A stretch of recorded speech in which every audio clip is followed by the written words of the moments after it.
Hello and welcome to BPSC basics.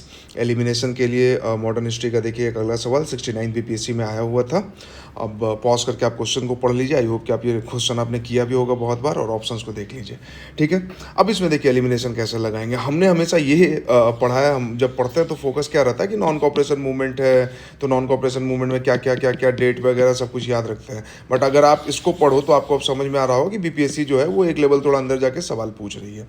तो देखिए भाई कि only the upper caste and the rich took part in the movement. The council election were boycotted even by the Justice Party of the Madras. Thousands of students left government controlled school, headmasters and teachers resigned and lawyers gave up their practices. ठीक है, आपको क्या सिखाया था मैंने कि एकदम simple statement ढूंढना है और कॉम्प्लेक्स स्टेटमेंट ढूंढना है। ठीक है, कॉम्प्लेक्स स्टेटमेंट का मतलब क्या होता है? कॉम्प्लेक्स जिसमें कि बहुत या तो डेटा दिया गया हो जिसमें कि आपके साथ खेल दे और डेटा गलत दे दे, 3 के जगह 30 दे दे, 30 के जगह 300 दे दे, 300 के जगह 30 दे दे, ऐसा कुछ कर दे। डेटा में ये पॉसिबिलिटी होता है। ठीक है, या ऐसे वर्ड्स यूज़ कर दे, बहुत अथॉरिटेटिव वर्ड्स की ओनली, ठीक है, only upper caste and the rich took part in the movement. अब भाई only upper caste and rich took part in the movement, अब मान लो 1 गरीब, 2 गरीब, 3 गरीब भी अगर टुक पार्ट कर लेगा तो ये स्टेटमेंट गलत हो जाएगा।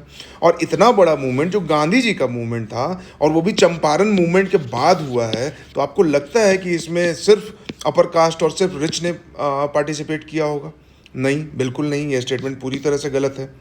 दूसरा स्टेटमेंट देखते हैं, the council election were boycotted even by the Justice Party of the Madras. ठीक है, अब इसके बारे में हमें नहीं पता, जिन्होंने पढ़ा होगा तो उनको पता होगा, अदरवाइज नहीं पता होगा। बस ये एक चीज लगता है कि even by the Justice Party of the Madras, ये एम्फेसाइज करके और उसके बाद नाम ले रहा है यहाँ पे। ठीक है, तो ऐसा हो सकता है कि सबने बॉयकॉट किया होगा और जस्टिस पार्टी ने बॉयकॉट नहीं किया होगा, ये हो सकता है। और यहाँ पे ये खेल दिया इस ऑप्शन में कि इसी का नाम दे दिया है। चलिए, फिर भी हम कंफर्म नहीं है तो इसको अभी होल्ड पे रखेंगे। तीसरा स्टेटमेंट पढ़ते हैं, thousands of student left government controlled schools, headmasters and teachers resigned and lawyers gave up their practices. ठीक है, अब ये कितना सिंपल एंड प्लेन स्टेटमेंट है कि हजारों विद्यार्थियों ने स्कूल छोड़ दिया था, कॉपरेट नहीं कर रहे थे सरकार के साथ। नॉन कॉपरेशन मूवमेंट था तो स्कूल में भी कॉपरेट नहीं कर रहे थे, ना स्टूडेंट कॉपरेट कर रहे थे और ना ही टीचर और हेडमास्टर कॉपरेट कर रहे थे। क्या कर रहे थे?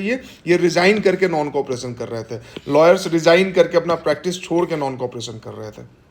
ठीक है, यहाँ पे ऐसा कुछ नहीं लिखा कि एग्जैक्टली 5,000, एग्जैक्टली 10,000, एग्जैक्टली 1,00,000, 2,387 बच्चों ने स्कूल छोड़ दिया, ऐसा कुछ नहीं लिखा है। Thousands of student left government school. अब जब पूरे इंडिया में मूवमेंट चल रहा है तो उसमें 1,000 या 2,000, 3,000, 5,000 बच्चे कोई बहुत बड़ी बात, कोई मुश्किल बात नहीं है। कहने का मतलब कि ये स्टेटमेंट बिल्कुल सिंपल एंड प्लेन स्टेटमेंट है। और अगर सिर्फ इससे जाएं, अगर ये आपको समझ में आ जाए कि नहीं भाई ये तो हुआ होगा और यहाँ नॉट करेक्ट पूछ रहा है, तो आंसर में ये नहीं होगा। जब आप ऑप्शन को एलिमिनेट करेंगे 3 को, तो आपको ऑटोमेटिक आंसर मिल जाएगा।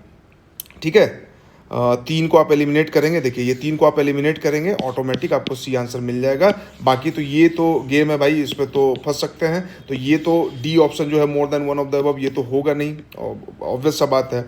और अब ई चूज़ करेंगे हम, ये तो लगता नहीं है। ठीक है, तो इसीलिए अगर 3 को एलिमिनेट करते हैं तो 1 और 2 जो है वो आंसर में हमारा आ जाता है। ठीक है, तो आई होप कि आपको ये समझ में आया होगा। समझ में आया तो चैनल को सब्सक्राइब कीजिए, दोस्तों के साथ शेयर कीजिए। Thank you very much. और टेलीग्राम ज्वाइन करना ना भूलिए, बीपीएससी बेसिक्स सर्च कीजिए, वहाँ पे टेलीग्राम चैनल आ जाएगा, उसको जरूर ज्वाइन कीजिए।